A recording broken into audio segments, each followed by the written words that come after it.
So they have decided that there are several reasons to say no to this. One, there is no way of knowing where the $1 billion is going to go, what Trump will do with that, how that will actually work. Two, there are concerns that it's designed as a vehicle to entirely undermine the UN. We like the UN, we're obviously part of the UN.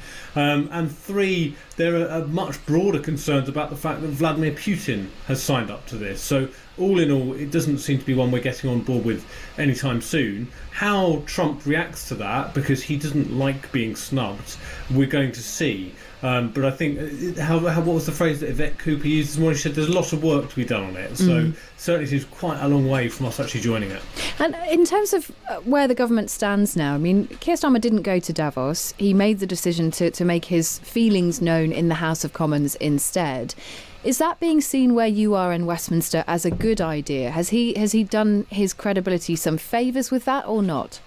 I think the view in number 10 will be that he set out a red line over Greenland. He was very clear in it. He said, we will not let this happen. We're going to stop this. And he stood up for what he believes is right. I think the problem is the Chagos issue. I think that when you stand back from all of this, now it appears to be settled and the Greenland issue appears to be becoming relatively settled. We'll see later on today. But the Chagos stuff is a very big deal because the US is now opposing something it previously supported, and that presents a significant political problem for Keir Starmer going forward, given that Reform and the Tories are both resolutely opposed to it. So that's the issue he's got to deal with. And a lot of our listeners, Steve, have been asking over the course of the week, when we hear politicians talking about Chagos, we had Darren Jones on the programme and he said that the deal is already done, the treaty has been ratified, it can't be unpicked at this point. Is that wholly true? Could the government go back on it? Of course it could, yeah. I mean, it's not fully. You can go back on things. You can go back on agreements. This is an function of an executive, right? So if you change your mind, that's possible. But I think the government wants this issue behind it, and it really hopes that it was behind it. That this debate over the money that Farage has been picking up, that the US is now picking up, was over. Unfortunately, it's back with a bang, and that's a problem because it will only intensify those calls for the government to stop this.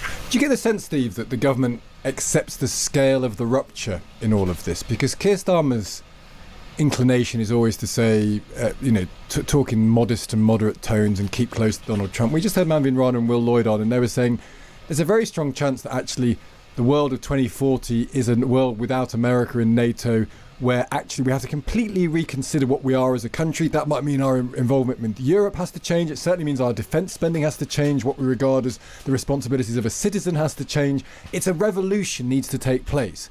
Do you get a sense that there's an appetite for that revolution?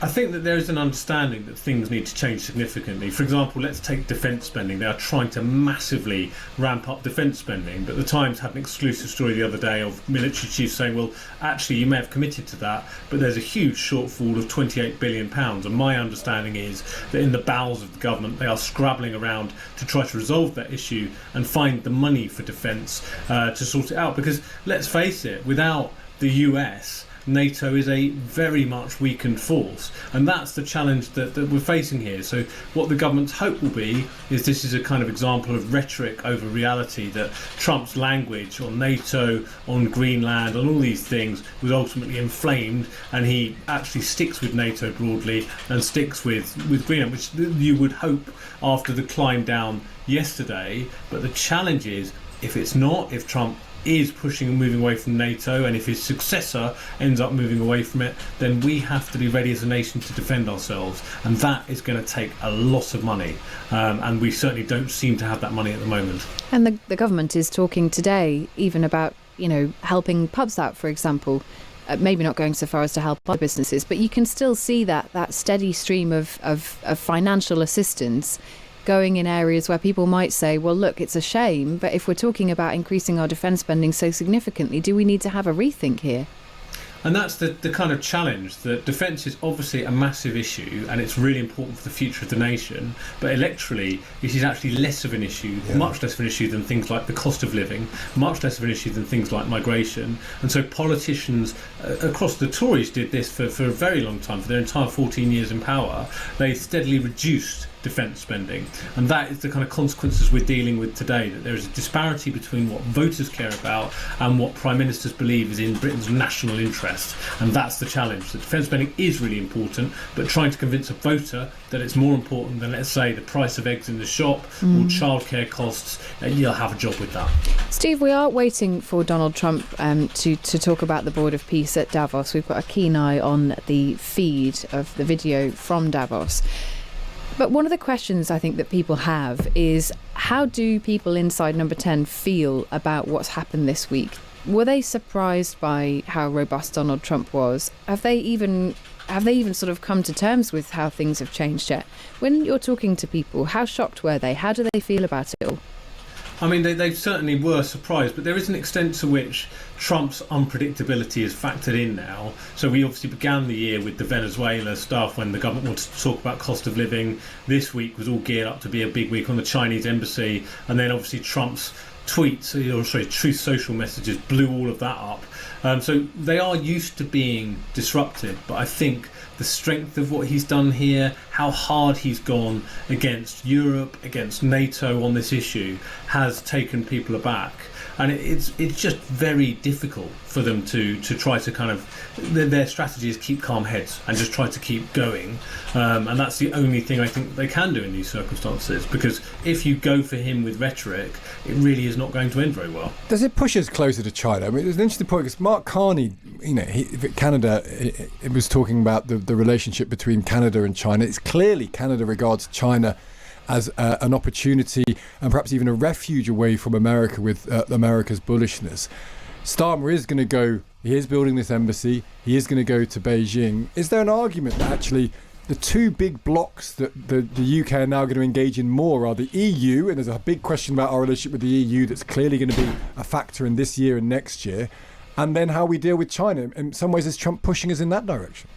So certainly China is seen as important, but it pales in significance compared to the importance of the US trading relationship and obviously our security relationship. So yes, they want to bolster that, but also it is worth remembering China is a massive geopolitical threat. I'm currently going through the agonising process of filling in all the forms to go to China, and at the back of my head as I'm doing that, I'm acutely cognizant of the fact that China loves harvesting information on a massive scale and spying on British people, journalists, MPs, you name it. So it is a threat as much as we may have hopes that we can bolster economic relations. The EU is probably the government's big hope. I mean, it is tilting towards the EU increasingly.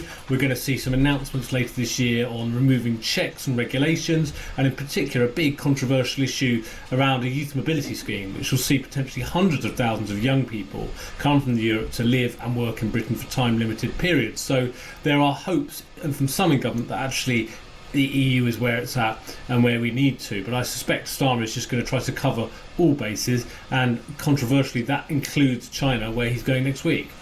Yeah, it's the question of whether he, by being friends to everyone, he ends up with proper friends with nobody, which is a great risk, I think, in his whole diplomatic activity. It's been a hell of a week, Steve, hasn't it?